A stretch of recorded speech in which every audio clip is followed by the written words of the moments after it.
healthy mind, body, spirit, people of interest? Are you people of interest? I think you're interesting. I don't know. It's something like that. I think you're interested. Thanks for being here.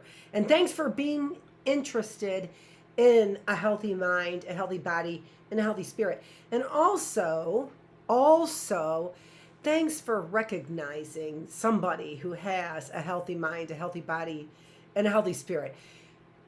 I didn't say a perfect mind, body, or spirit.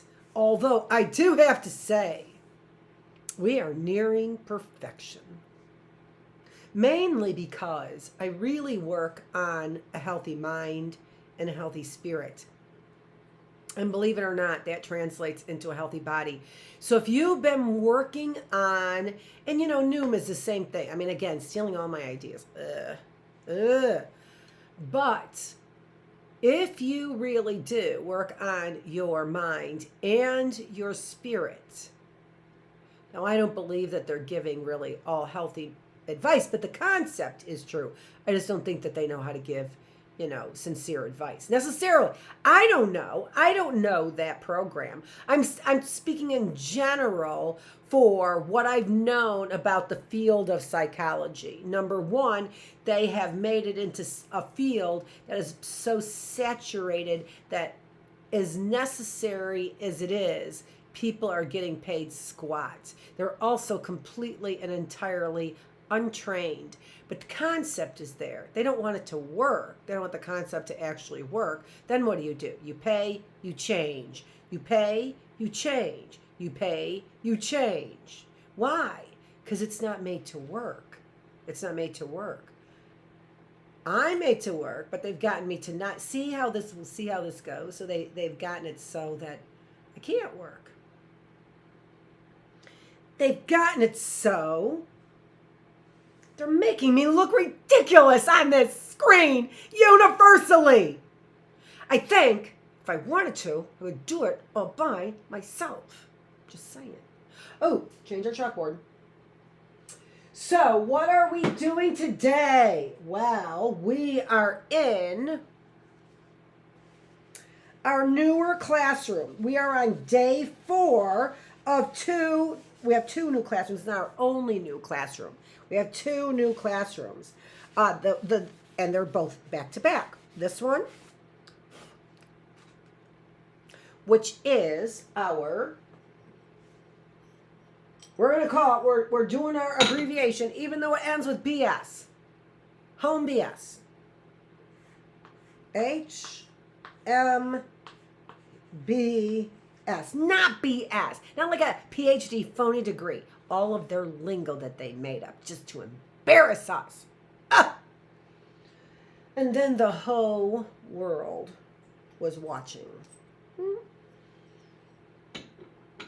And recording everything you're doing. Not just me. Don't be cuckoo. Don't be cuckoo. As in thinking that it just happens to me. I just happen to be the person of interest. Why wouldn't I be? I mean, all of history has been talking about the harlot. Why wouldn't I be a person of interest? If a whole bunch of white minds said, she's the harlot! Why wouldn't people be paying attention? It's your own fault. It's only your effing fault. People are paying attention. Hello? You labeled me the harlot. And you might be crucifying Jesus Christ a second time. I said it. I said it. Out loud.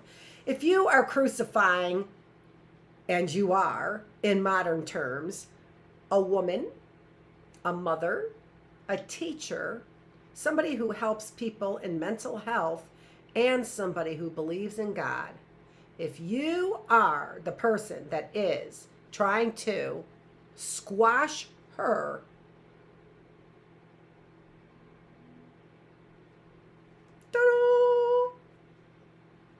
where's my Wonder Woman meme when I need it? I love it. Thanks, Wendy. HMBS class. What are we talking about? Oh,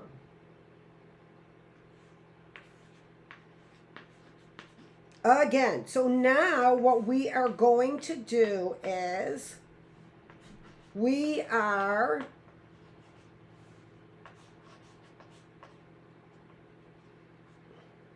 did it. Look at that.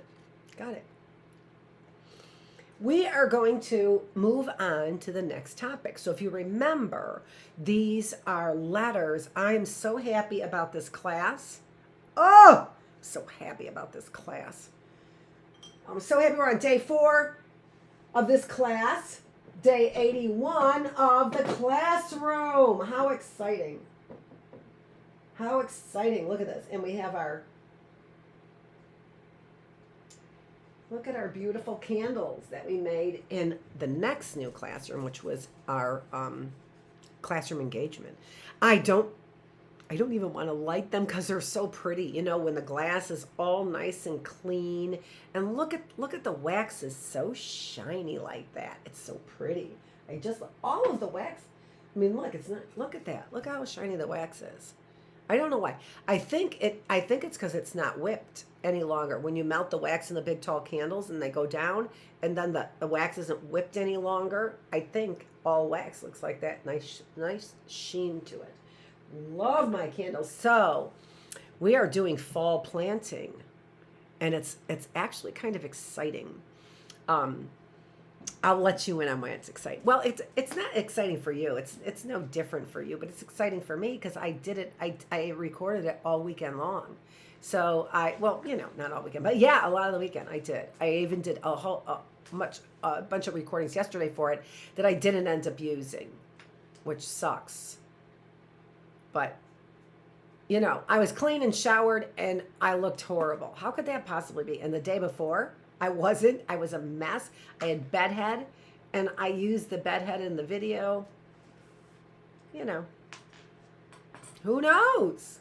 Who knows? Who knows sometimes what's going to work and what's not going to work? Who knows?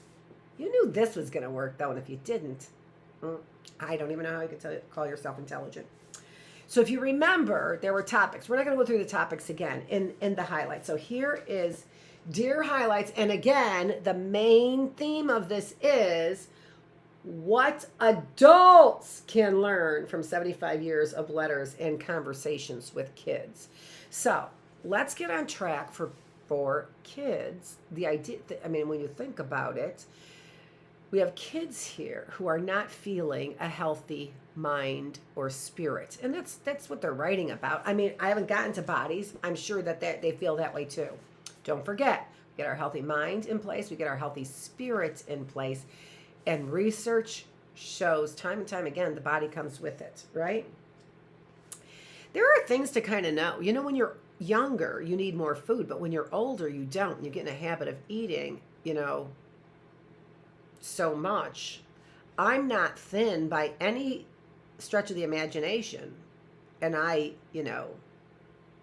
on my butt a lot because I'm here in front of, whatever. But I do exercise. But I only eat one meal a day, and I eat pretty healthy, although I haven't been really tying vegetables into my diet as much as I used to. They don't taste good. I buy broccoli, and I'm like, where is the flavor? And this has to do with big ag. No flavor, no nutrients in our food. It's why we're always shoveling food in our mouth. If we don't get nutrition, we feel hungry, right? So that's big ag. And I know, again, people in big ag. Vogel Farm in Fremont, Vogel Farm in Wisconsin, Vogel Farm in Iowa, where all of this kind of controversy between people ending up, all kinds of controversy between poison on the seeds, wrapping seeds in poison, the fact that those are literally copyrighted or whatever, right? So you can't even have a seed on your property or they'll sue your ass. What the hell is going on there in the United States of America anyway? You bunch of friggin' Nazis, Vogels, Nazis. Sounds German. Pretty sure it is. Ruthven as well. He runs around like a German sergeant. This is my house! Dave Ruthven. Think I haven't heard those exact words from him? Exactly.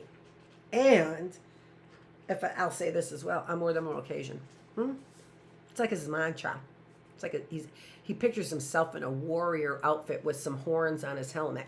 This is my house! And he doesn't think too kindly of minorities either.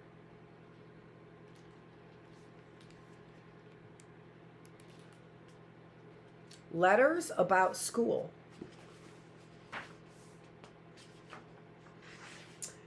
For kids finding their place and I'm going to read this is the intro, so I'm going to just read the the big word, the words that are really big over here, the big words. For kids, finding their place and feeling a sense of belonging in school can be one of the biggest adjustments in childhood, especially now when we at least had a definition of what school was like or supposed to be, and now we don't even know, and now we can't even define it with COVID. And what is all this with the timeline and all this attention on COVID? I don't understand. I don't understand the attention on COVID that I see out there in the world, as if they keep thinking that they're turning the clock back.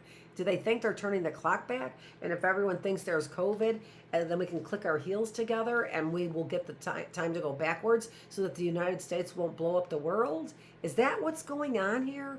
And I'm not taking it lightly, because if that is the case, we've lost people, lots of people. But I don't think that's the case. I think they're showing you all kinds of things in video. And if you don't understand my language or don't know me, there's probably very few people who are giving you the truth about what's going on. But I hope the fact that I have paper flowers in the background and I glued flowers on my chalkboard, an old school chalkboard, that you know I'm speaking the truth as best as I know it, and will always bring that to you.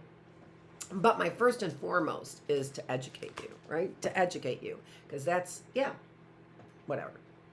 That's your ticket to paradise. As you can see, I'm living in paradise. That's why they're trying to take it away from me. That, and oh, by the way, I'm on camera. Those rocks in front, they're mine. Because I know you guys are hoarding resources.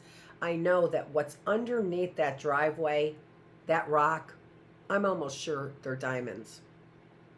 Did I say that? Oh my God.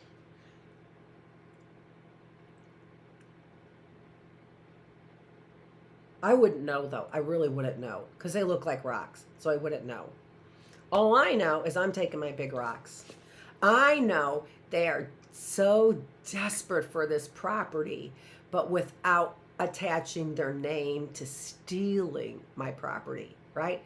They're so desperate. They would have gotten me out of a job, mischaracterized me, taken away my ability to make even $1,200 a month as a Ph.D., right?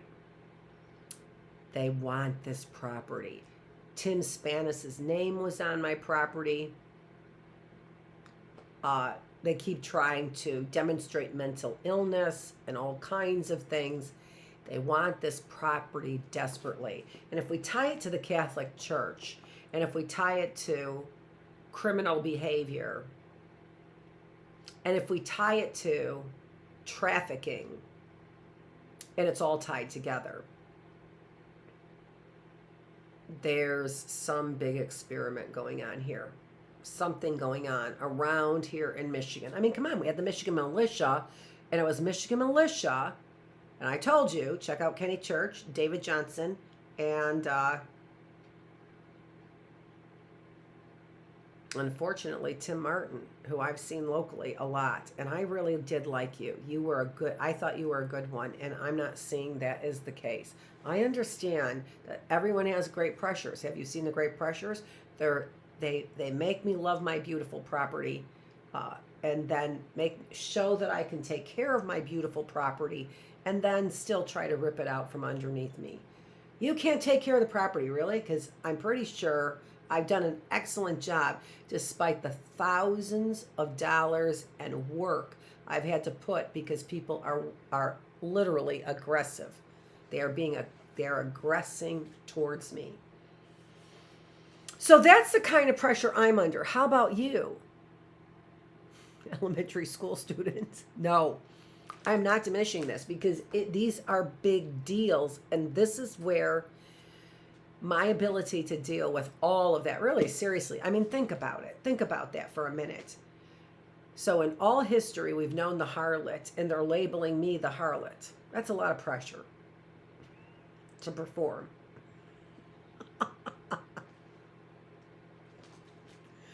So I know pressure. That's all I'm saying. The school environment has changed significantly from the days when kids walked to neighborhood schools, stood before classroom blackboards, and viewed the fun chore of clapping dusty erasers outdoors. You want to know what the difference is? The difference is a system that wanted to make people better and a system that wants to take people down now. An entire system that's trying to take people down and diminish them because they only need worker bees. They only need soldiers. And Judy Dodge Cummings. When we write kids back, we do more than address their immediate concerns. We take the opportunity to share bigger ideas that we hope will help kids value education. Good. Okay. So the concept here on these letters are we want to walk away with kids valuing education. I'm going to stop for a minute and comment on that, right? Because I have gone to a university. I have a Ph.D. from a university, and I have worked very well in my field.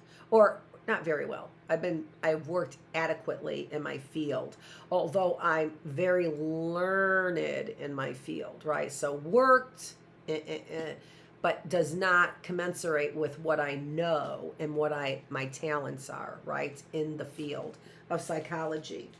So,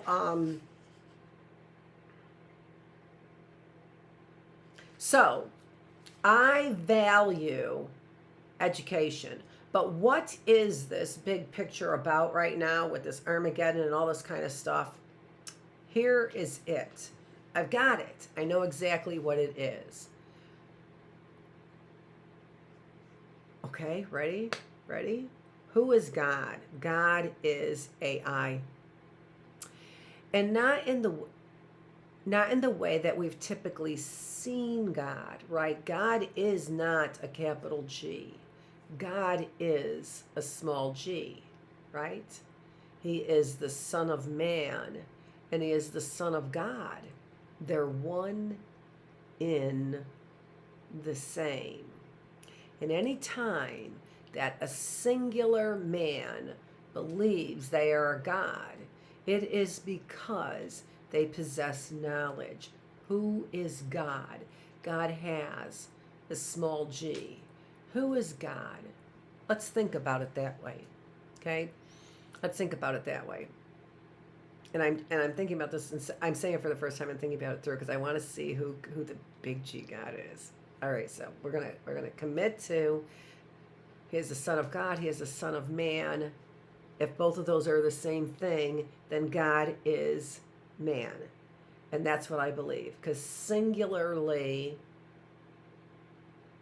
a single God will act as man and will act in self-interest. So there is no capital G God. To understand what I'm saying. But if that is too much for you to absorb, there is an Almighty God. So capital G God as you would know him, that I'm now demoting to a small g God. The capital G God as you know him, I'm demoting him to a small g God, all right? And then we're going to separate out the character of a capital G God from the person. And that's how you get the Trinity right there. You got it. So, for purposes of trying to explain this to you, well, I'm just saying it this way. But you might want to, you're like, I'm not going to think of capital G God as ever a small g God. I'm going to tell you who capital G God is. We're not going to call him capital G God because God is the Son, because God is a son of God, and God is a son of man, which means God is man. And I think that's a better way to think of it. God is man. Because singularly, alone, that God who is man will only act in his own self-interest, driven by the pride or fear of losing, right? That is man in a nutshell. Without a doubt, that is man in a nutshell. And I mean man as in different than woman, okay? I mean man. That is man. To suffer his fall because of an unbelievable pride of thinking he really is the capital G God. All right, I'll do it backwards like this. Backwards for me. I think that was forwards for you. No, it wasn't, was it? No. There we go. It's forward for both of us that way. Okay. He will always think of himself as a capital G God. The capital G God is unity. And it's not Trinity, it's unity. It's not the Unity Church, so stop freaking out. I don't even know what that's about. But it is unity. We learned it in Scripture. We learned that we are all parts of one body. And that body was Jesus Christ. If you want to think of who the capital G God is, there's the one and only capital G God. If you want to think of the one and only capital G God, he is Jesus Christ. He is Jesus Cristo, which can be maybe you or can be maybe me. How is that so? Because he gave his life, and anyone who gives their life for a friend, a single human being, he gave his life for many. Read the fall and what it says. It was the slaughter of the innocent. People were dying for him. And although he could do miraculous things, it wasn't worth the many lives. So if he sacrificed as they believed he should, wouldn't that capital G God save him? And he didn't, and that's why you call him disinterested. You say he was raised by some other power, but he was not. He was raised by faith, exactly the way that you expected him to be raised. But I don't know that anyone, except for maybe Albert Camus, could fully understand or fully explain how Jesus Cristo is God himself, because he did exactly what God, small g God, asked him to do. True dat. True dat. Holy mackerel. How's that for a mindful? How's that for a mindful?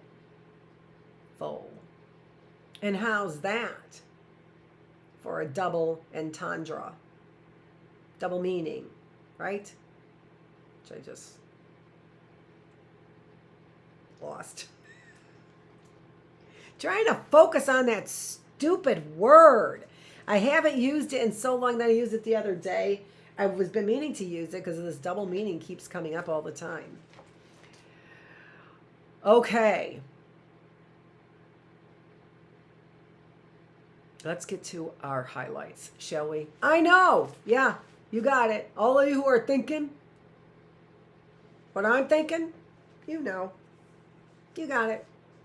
It's okay. We're supposed to be getting to the highlights, so just knock it off. Dear highlights, I am scared to enter middle school because I won't know anyone. All the other kids have been together since kindergarten.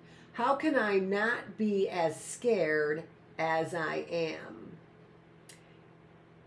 My guess is okay, so this one is from 2013, and here we have one from 1999. My guess is that they're both similar, and here's the answer. In the Dear highlights, what we do is we read the letters, and then I usually read the entire answer, and then I'll comment after that, okay? Sometimes I comment in between, but I usually don't. I just started doing that at the last one because we were wrapping up with family. I like to see what they have to say first, right? Before you start. But then I start getting a pattern, and then I'm like, blah, blah, blah, blah, blah, blah, blah, blah. I am 12 and going to a middle school. I'm excited to go because there would be more kids like me, but there are other things I'm afraid of. Like kids will make fun of my name. Yinha.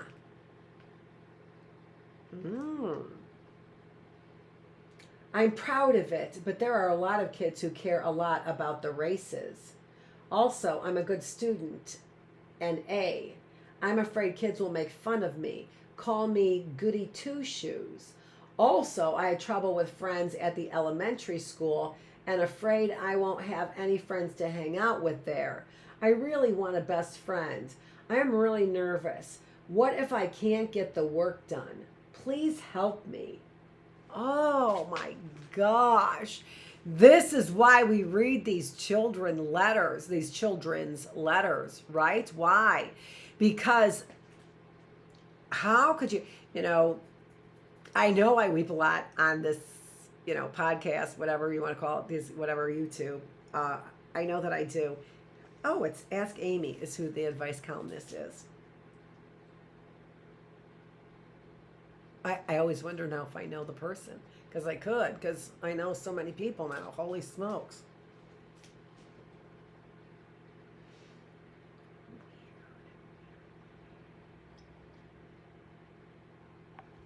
I know, weird that I went through that whole diatribe and then it went right out of my head. Not weird. Oh, weird. No, that is weird. But I get it. That's the spirit moving me on.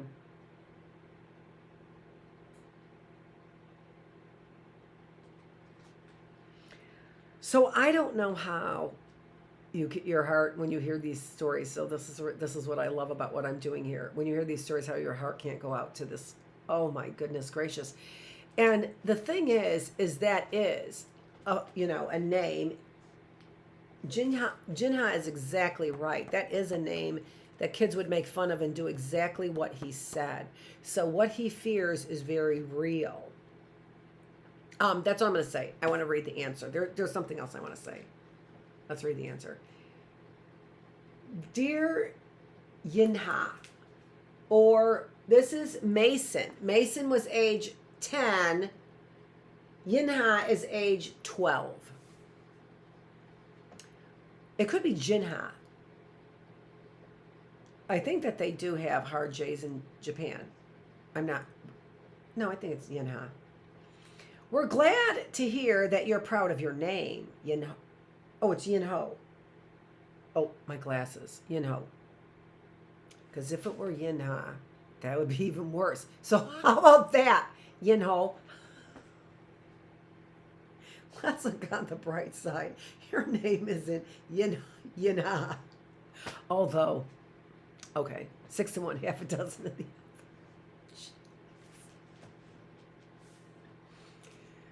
Although it's true that some kids may tease you, as in most kids, try to remember, not supposed to comment, try to remember that others won't. Try to set an example of how people should treat others. Treat others as you would have them treat you.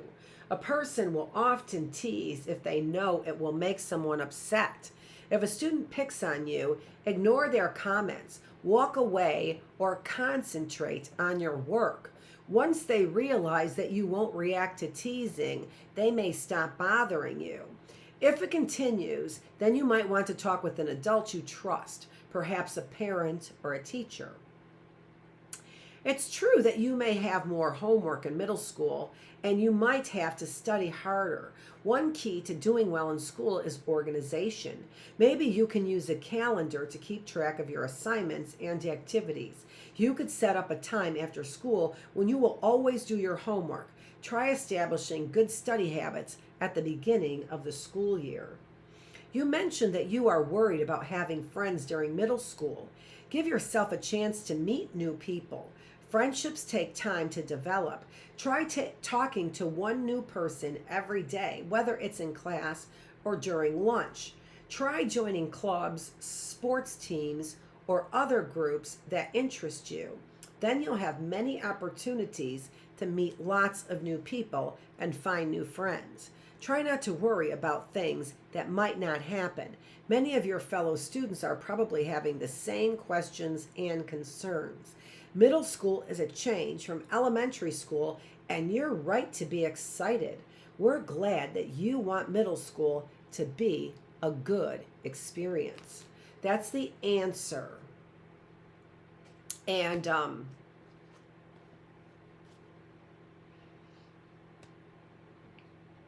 excuse me, this is okay. So Ask Amy is the advice columnist by Amy Dickinson. I know Amy Duck something or other. So this is interesting. I do wonder if I know this Amy. I might know her. Amy, great job. Great job. I'm not an advice columnist, but I am a Ph.D. in psychology. And as a Ph.D. in psychology, that was a great answer. You completely covered everything, more than everything I would have said, and then even more than that. And I will also say, Amy, bravo to the organized approach that you took to this. I like it a lot. This is a great answer. All right, so I'm going to tell you why it's a great answer. Now, at first, what was the very first comment that I said, I won't make any comments, and then I made? We're glad to hear that you're proud of your name. It's true that some kids may tease you. Most kids is what I said, right? Most kids. And so I was, in my mind, I was critical of the very first part of that answer because it's not true. Most kids actually will make people who look and sound and are named something that they're not used to. That's the one that easy to highlight right there. There is the, there's the spotlight right on it. You've got a funny name, you look different than we do, and you talk different, right, than the majority of us, right? So you already have a spotlight on you. So I would say, I said most kids will probably tease you. You can't, it's just a reality. And I am a realist. I really am a realist. And even when I was little, I was a realist. It's going to happen. Although I'm also, optimist too. So whatever. But here's the thing I missed that Amy got better than I did. If you start to Yinho answering his letter, I'm assuming it's male, I'm not sure, answering his letter saying most kids are going to make fun of you, I'm excited to go because there would be more kids like me, okay? You would burst his excitement. You'd be like, oh, hold on, most kids are going to make fun of you. So, some kids, look forward to a daily bullying. Because your name is different, your looks are different, and your speech is different. Look forward to a daily bullying. Now, that may be true, but could you imagine what that would do to his 12-year-old spirit? And so hopefully your 12-year-old spirit is not bursted and you're not crying to your mom and now scared to death because of what Dr. Annette Feravich just said. Sometimes this show is more for adults than it is for kids. But I have pointed that out. What adults can learn is what I said, right? So we are having adult conversations here about these issues. Had I come out of the gate, I would have bursted Yinho's bubble and lost his excitement, and that excitement would have turned to complete and utter anxiety, kind of like what Mason is feeling, right? Yinho is excited.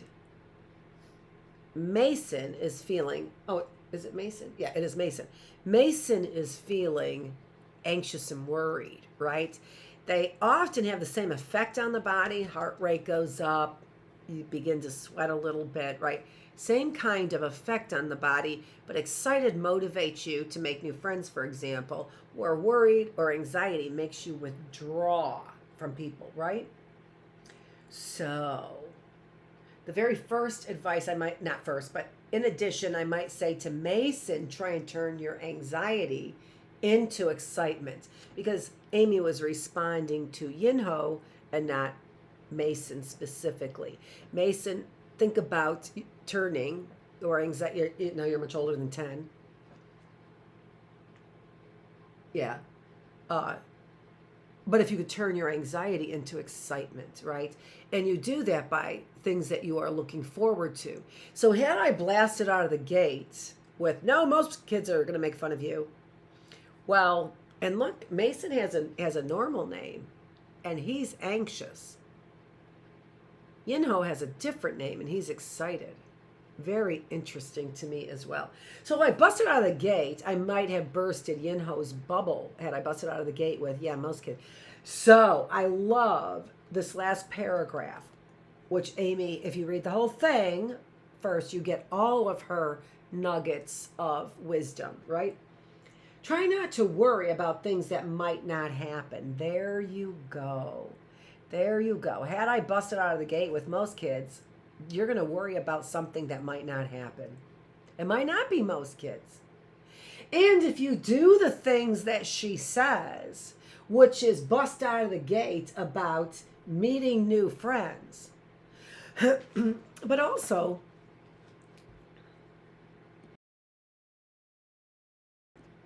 you want to be good at reading their signals as well, right? And I think somebody from actually from a culture, an Asian culture, would be more adept at reading signals. American signals are all right, right?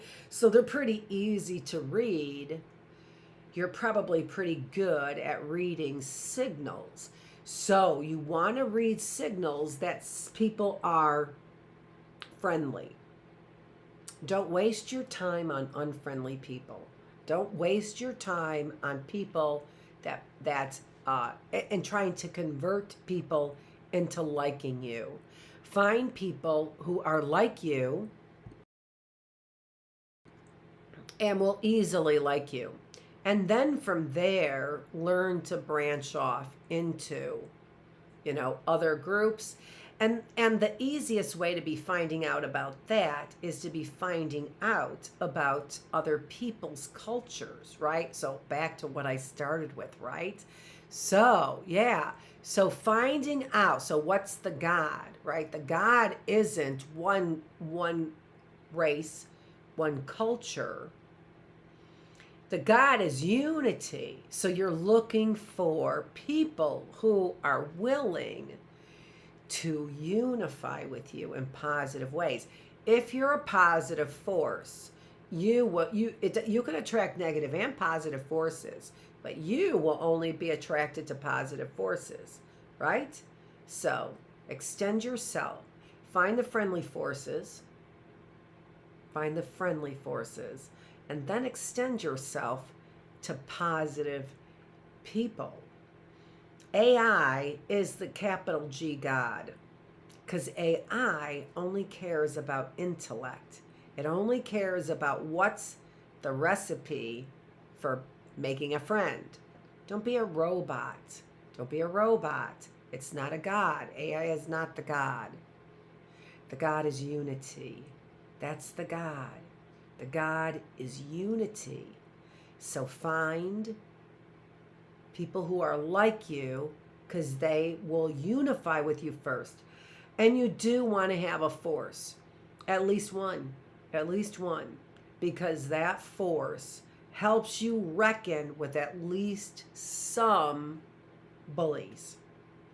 One good friend, one good mentor. And your good friend is more likely to be like you than not like you. That's okay. That's okay if your best friend is really like you. Just don't start plotting against good people who look or sound or are named something different. Oh, I can hear the music in my head going all the time, nonstop. Not my own music. I can't write songs, whatever. But always music. Always music. Time are we done? We're done at 11:45. Next letter. Dear Highlights, I have a problem. How am I going to get to play outside? I have so many things to do when I come home from school. I get out at 3 o'clock, and sometimes after school, the girls play basketball in our gym. One night a week, I go to band and don't get home until 4:30. 2 nights a week, I have sports. I also have a lot of homework, and I have to practice my instrument. Jane, look at the date. Hold on, get the glare off of there. 1968. 1968. What? Oh my goodness gracious. Dear Highlights, I've been getting so much homework that I barely have time to play. What should I do? So that was a quickie, right? By Destiny, 2016. How about that? You couldn't get more different in their names. Jane and Destiny. Jane, 1968. Destiny, 2016. And what? Their letters are the same. Oh my gosh. Here we go again. Right? I need that. I need that sound effect. No, I don't, because I said this before. I would totally overuse it. I totally overuse it. And I would hate it in a day. I totally would. I would use it probably 3 times the first day, and I would hate it. She writes to Destiny. Dear Destiny, to give the most time to play, it's important to use your time wisely. If you're given time to do homework during school hours, try your best to finish as much as you can. That's really, really good advice. I would not have thought of that. And most kids waste their study hall or whatever. My older son didn't. Then, as soon as you get home from school, start the rest of your homework. Perhaps you can break it up into 2 parts. In between, give yourself a 30-minute break to play. That's what I give myself, a 30-minute break to rest right in between classes, right? Get some coffee, whatever. 30 minutes. Look at that. Oh, Amy, bravo. If you concentrate hard, you might be surprised at how quickly you can finish your work. Once you're done, you'll be able to enjoy a feeling of freedom for the rest of the evening. If you're still feeling overwhelmed, talk to your parents and teachers for their suggestions. That's really good advice. One of the things that they gave advice in the letter right before that I didn't highlight, and I thought this will be a good time as I started reading here, was that one key to doing well in school is organization. So if here you have so many things to do, what you want to do is you want to try and keep organized. So you have got playtime every single day. There is no reason why a child, as in somebody under 18, shouldn't have playtime scheduled every single day. No reason why. So I'm just thinking about my son who used to stay home on weekends and jump on the trampoline. My younger son did. So he stayed home almost every single weekend, and he turned down parties. And now that I think about this in hindsight, he was able to also see me alone for many, many years of his growing up and never once be the harlot that they have described me as being. Not once. Not one time did I have any person here. Did my kids meet any person I was dating? Not once. Not one time, because there hasn't been anybody. And so you think about that. I've been divorced since 2013, so that's 10 years, and my kids have never met anybody. And, well, before the divorce, my son was here with me on weekends every weekend and never saw anything like they're describing. So there you have it. Anyway, So I was just thinking about that. So he made sure he always had playtime, and he was involved in sports. One of the things with my son, though, was that he wasn't as involved in sports as some young boys were. And that was for a couple of reasons. Number one, I pulled him out of sports when he didn't have the grades. When his grades weren't up there, he didn't get to play football, so he had to sit on the sidelines. He had to go to practice. But if you're playing sports, that really is, at least in your parents' mind, outdoor playtime. It's organized. You have to do it in a certain way. And maybe it's not the same thing to you, right? Maybe that's not playtime, because maybe like my younger son, playtime was all about using his imagination. So an organized sport is not playtime to my younger son. Why? Because he wasn't free to do what his imagination wanted him to do, right? So your parents may be thinking that that's outside time, but it's not to you, right? So you may have to cut back on the sports. My son got a lot of outside time when he went to high school, and the only sport he played was lacrosse. And so he had one season. Lacrosse is not as demanding of a sport as far as practice goes, like football is, or tennis, or some other sports. And so my son had a lot of outside time. So I would think about organizing my entire schedule and making sure that you had playtime every single day. My son needed it every single day, and it was not the sports, outside sports.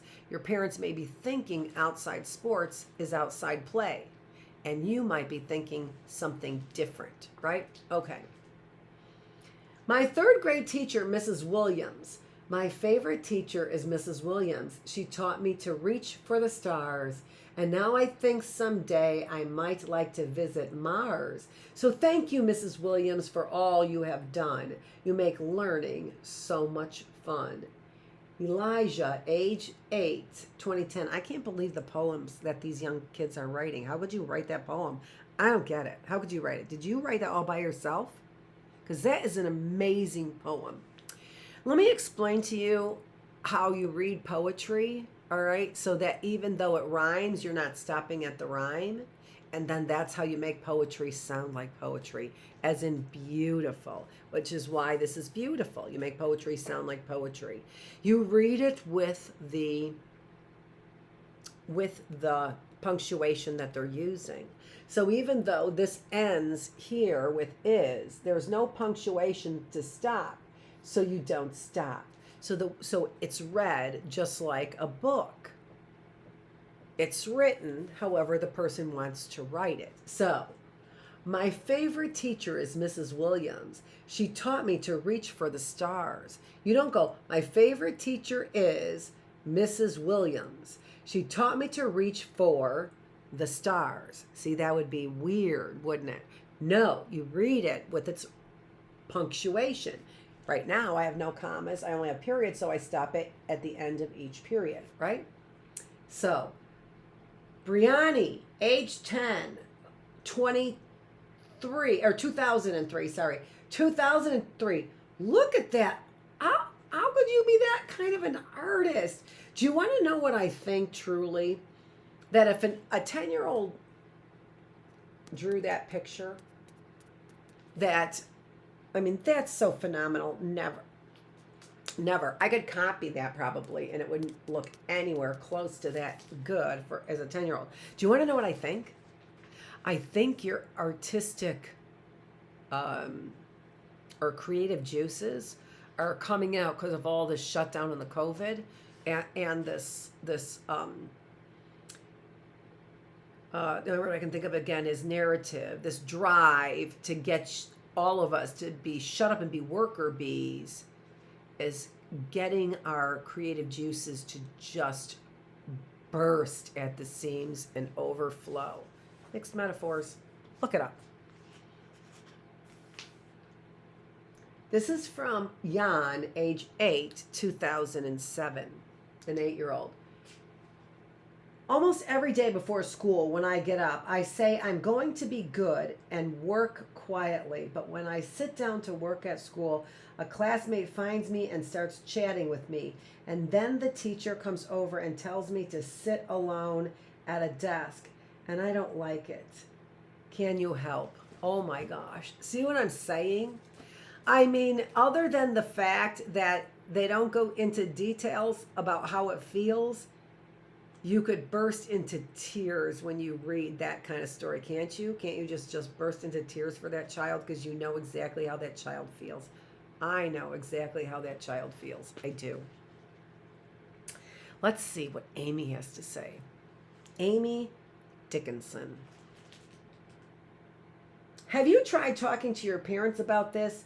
If you explain to them how hard you are trying, they might be able to offer you some great suggestions. It might also be a good idea to talk to your teacher. They would probably be happy to know how you feel. We bet your teacher has encountered students with similar difficulties in the past and would be able to offer some good advice. If you find that the same 2 or 3 classmates keep interrupting your work, you may want to explain to them what is happening. Tell them you don't like having to sit alone at your desk, and you would appreciate it if they wouldn't talk to you while you are working quietly. Then if someone begins to interrupt you during class time, they will know what's going on if you simply point to your work or whisper, "I can't talk." Good luck. If you stay determined to focus on your schoolwork, you will be able to do it. It says it's an excellent connection, but I've got the wheel of hell spinning and no data.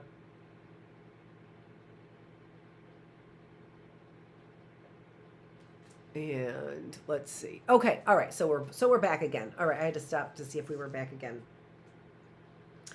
Okay, so if you don't talk, so if somebody comes over and you don't talk to that person and that person asks you a question, I mean, because that person's going to say something, keep your head down and point to your work. Say, "I can't talk right now." That is really good advice, right? Does anyone tell the teacher anymore?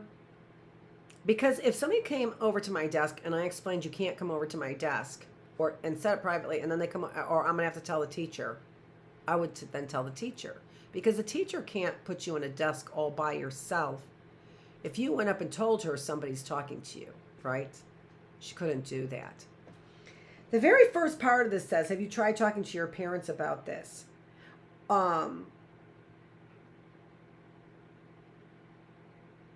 We bet your teacher has encountered students with similar difficulties. If your teacher keeps putting you at a desk all by yourself and isn't smart enough to know who's really doing the talking, then your teacher probably has you nailed as a talker and somebody who disturbs the class. Now, that being said, I was a talker and I got separated from people a lot. I had to sit alone a couple times, right? I did. They didn't punish girls as much as they punished boys. But I was a talker and I had to sit alone. One time outside the classroom for talking, for being loud. I had to sit outside the classroom and the desk by myself. And then other times I was separated or put in the back corner. I've been put in the back corner as well for talking. So I've been separated for talking. I know how hard it is. But I was a good girl. I was a good girl, so I didn't get in any other trouble. The only trouble I ever got in was for talking. And still now, imagine today, still getting myself in trouble with the trumpets and the trumpeteers for talking. Imagine that. Imagine being mischaracterized and maligned because I talk. So it could get you a spot, on your YouTube channel, which hasn't done me a whole lot of good, but it doesn't mean it won't. I believe it will. I believe it has actually done me a lot of good talking. And who knows? You could be broadcast, whatever, or journalist. I don't even know anymore, right? But there's a lot of things that you can do if you really do know how to make friends by talking. Teachers have a tendency to characterize kids as good or bad. If you have a teacher that thinks you're a bad kid because you talk too much, find somebody that you think that you could trust. If in the best case scenario you can't go to your teacher, the best case scenario would be to go to the principal. It would. Do you think you could go to the principal and talk to the principal and say, this teacher is doing this and I'm trying very hard, but I don't think that that teacher likes me, or I think that that teacher thinks I'm bad. Some kids get a reputation for being bad, whether they've earned it or not. Maybe sometimes they're just talkers, like I was, but I wasn't labeled bad. But that was only because I was a girl. But my son was as well. My younger son was a talker. And there were 3 other kids who were more mischievous than my son. So they got labeled bad until they all dropped out of the school. And then it was my son who was the worst one in the classroom.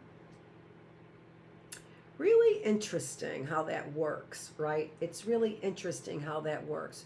But you be you and make sure that you being you is the best version of you. I want to comment on one more thing that you said, and it's this. You said, almost every day before school when I get up, I say I'm going to be good and work quietly. That is an unbelievable goal. And it makes you a very, very good person, a person who wakes up. But it also makes you sound like you're worried that somebody's going to punish you.